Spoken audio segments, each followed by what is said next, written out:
We here in the boat of the Church of Jesus Christ of Latter-day Saints, and we have missionary here servicing sa lahat ng mga tao na binibigyan nila ng Book of Mormon.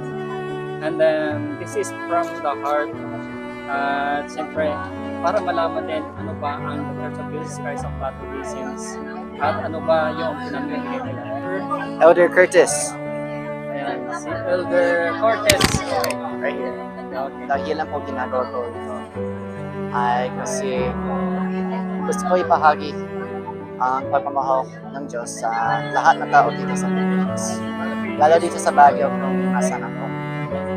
Pero marami akong karanasan sa Diyos ang kanyang pagmamahal sa pamamagitan yung akla ni Mormon sa pamamagitan ng ating pagdarasal.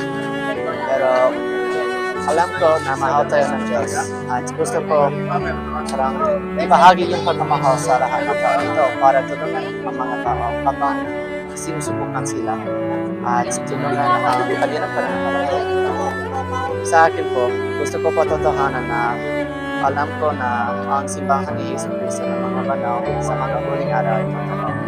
At totoo rin ang akla ni Mormon na mahal tayo talaga ni Jesus Cristo.